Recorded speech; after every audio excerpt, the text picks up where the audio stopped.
afternoon as I make my way slowly towards the chicken coop. The sun already dropped behind the line of redwood trees, casting long shadows over the front of the garden. A wild tangle of wisteria curls around the arbor over the gate, woody vines dressed in the green feathers of early May, grabbing at my sweater as I maneuver the latch into place behind me. Outside of the garden fence, the grasses and thistles grow unchecked in thick clumps, knee-high blades heavy with the weight of recent rains brushing the tops of my rubber boots. Chick, chick, chick, chick, I call out in the direction of the old oak snag where the chickens usually spend their day. Splintered limbs of the once massive tree heave downward into the tall grass, where soft rustlings and throaty garbles give away the bird's activity. Chick, chick, chick, chick, I call again, and the soft rustlings take shape into the rising glamour of our evening routine. The mayor is the first to reach me, lunging to peck at the handful of slug-eaten greens in my hand. Mayor Peabody was not the brightest bird on the block.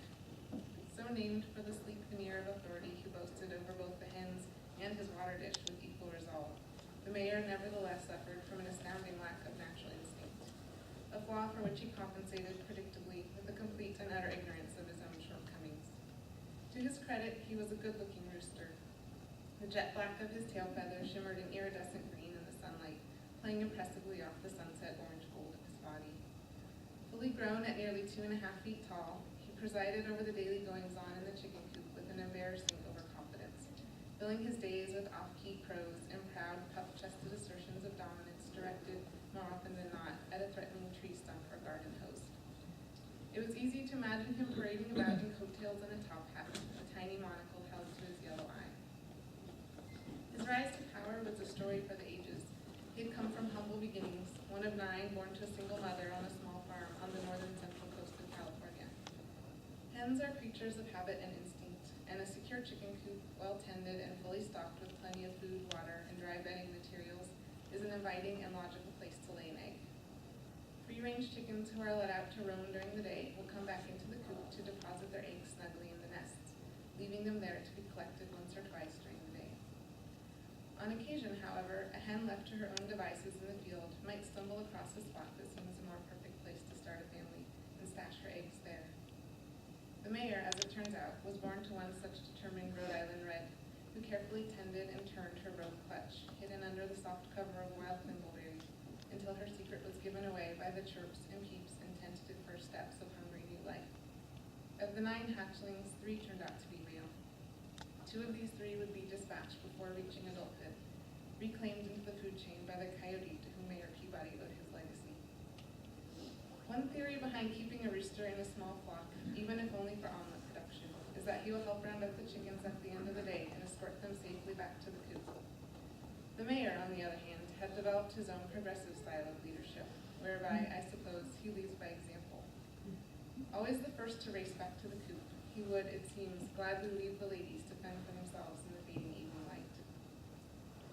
By the time I reach the coop with the hens trailing behind me, the mayor is circling around the small wooden wire structure in a panic, searching frantically for a way inside.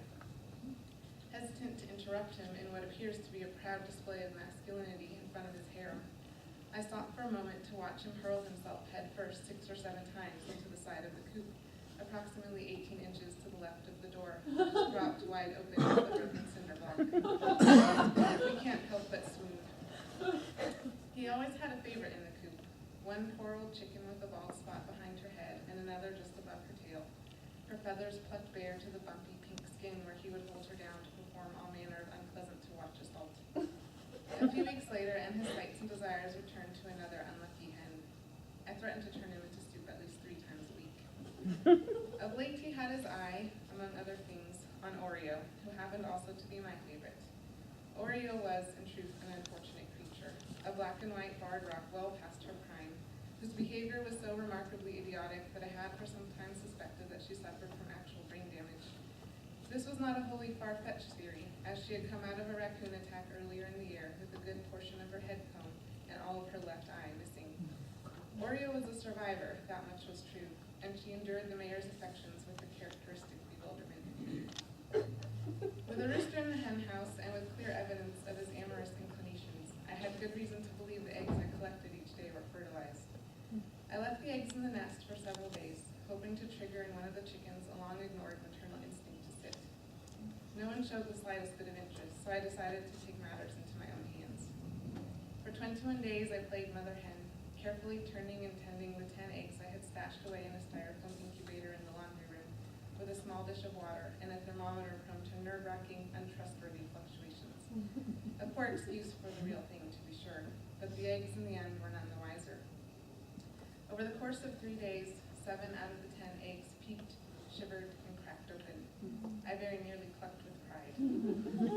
Within weeks, however, my pride had turned to dismay. As the chicks traded their soft yellow down for the bristly patchwork of gangly chicken adolescents, I couldn't help but notice that 4 out of the 7 newly hatched youngsters were developing a bit differently. The once cute, tiny pink ridges of the combs between their eyes became decidedly more pronounced. Their necks and tails thickened with a fuller set of new feathers. By the time I first caught them posturing to each other, play acting at the signature sign of aggression of the males of their species, it could no longer be ignored. 4 of the 7 had turned out to be roosters. As cute as it was to watch a baby cock fight, and forgive me, it was, it would only be a matter of time before things got out of hand. Mayor Peabody was growing more and more anxious by the day. He doubled his efforts in response to the threat, crowing and chest-puffing with an extra level of erratic desperation that would have been pitiable had it not also been so endearing. Well over 3 times their size, the mayor could have easily done in his 4 new rivals with 4 quick head-first jabs, yet he never stooped to such an undignified reaction. Aside from his rather rough sexual proclivities, Mayor Peabody had never been given to the aggressive behaviors notoriously common among roosters. He was always gentle with me, and even suffered the humiliation of being picked up and petted by children without complaint. The hens, for their part, were quick to peck at the new arrivals, letting them know where to sleep and when to eat, teaching them their place in the order of things. As much as I enjoyed seeing our dear alpha male squirming under the pressure, 5 roosters in the coop was clearly too many. And even after the boldest one wandered too far from the flock of an evening, never to be seen or heard from again, there were still 4. Still too many. Something would have to be done. Pushing the cinder block aside with the toe of my boot, I step inside the coop and close the door shut behind me. I count the birds as I scoop a bucket full of cracked corn and crushed oyster shells into the metal food dispenser hanging from the wood beam just above my head. They immediately begin to peck the food out over the rim of the dish, preferring to scratch at it in the mud on the coop floor. 1, 2, 3, 4, 5, 6, 7, 8, 9, 10, 11. All here. The 3 young roosters are jockeying for position around the food, now bigger than the old hens they push easily out of their way. From the back of the garden, the crack of metal striking wood tells me Josh is already here, practicing his aim and testing the sharpness of the hatchet blade. The time has come. Josh had come with the hatchet once before, in the early hours of a September morning after a raccoon had found its way into the coop. 3 chickens were dead and 1 of the ducks. The 2 remaining ducks, a male and female pair, were huddled together in the back of the nesting box, thin sounds coming from their bloody beaks. Harold and Maude had been inseparable for years, a stubborn and curious duo who spent their days searching for snails and puddles and keeping as far away from the chickens as possible.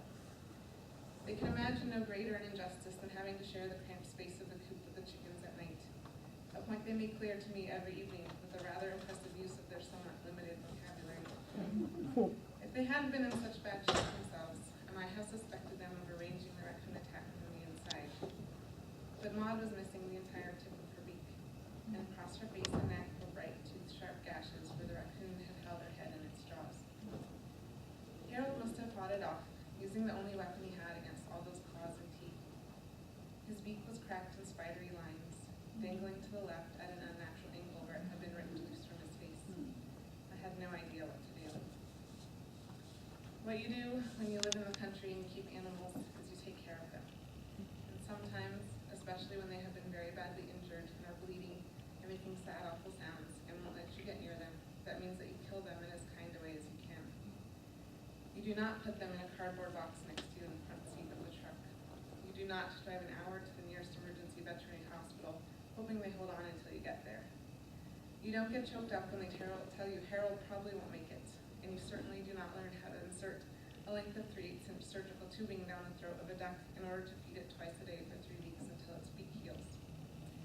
I made Josh put the hatchet away that day, and instead he came to the coop twice a day for the next 3 weeks to help me feed the ducks, who are hard to catch. especially Harold, who ended up making it after all. But today is different. Today, the 3 young roosters will badger the old hens for the last time, and order will be restored in the mayor's domain. There's a cold knot in my stomach as I watch them jabbering about happily in the straw and mud, completely unaware of what is about to happen. Pressing my hands around the sides of one of the roosters, holding its wings down, I lift it and carry it out of the coop. I reach underneath for the smooth scales of the dinosaur-like feet and let the rooster hang upside down.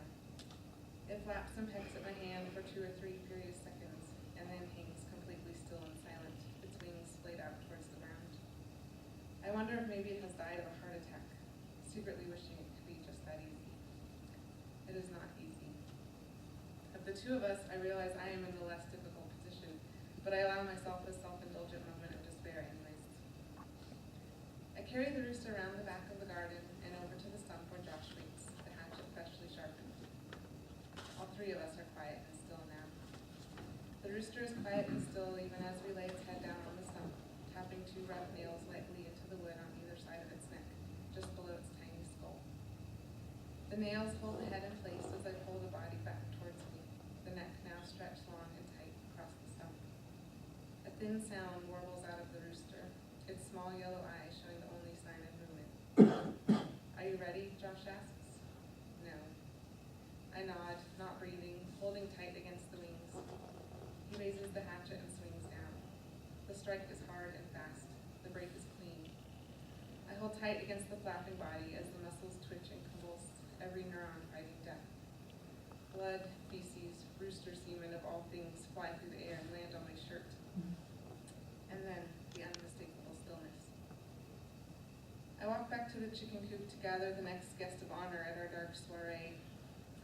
I know of farmers who use the word harvest, an animal tended and cared for, grown to become food with mindfulness and respect.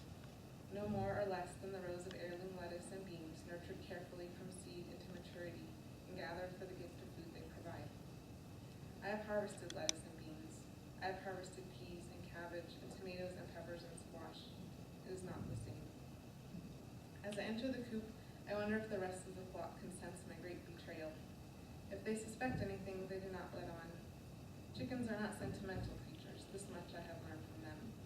I have witnessed them pecking at the fresh meat of one of their fallen friends with an excitement I never see at cracked corn and oyster shell time.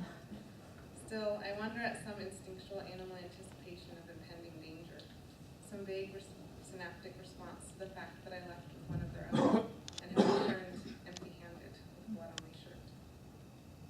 When we have finished, we hang the 3 roosters upside down from their feet on a low branch of the tanager tree, the last of their blood dripping into the rain of the late spring afternoon. Once they have drained, we plunge the matted bodies into boiling water and pluck the feathers out by the handful. We cut off the feet and make a small, careful slit in the lower abdomen, which opens to the warm insides. We reach in and pull out, reach in and pull out. And quickly, the roosters are undeniably no longer what they were. They have become food. They will be joined on the table by the lettuce and the peas, by the eggs and the beets and the bread that have become the hard work of the soil and the sun, and of our hearts and our hands. Mayor Peabody, for his part, will rest a little easier tonight. And tomorrow morning when I open the coop, he will be the first one out to greet the day, as proud as if he had made the sun himself. Assuming, of course,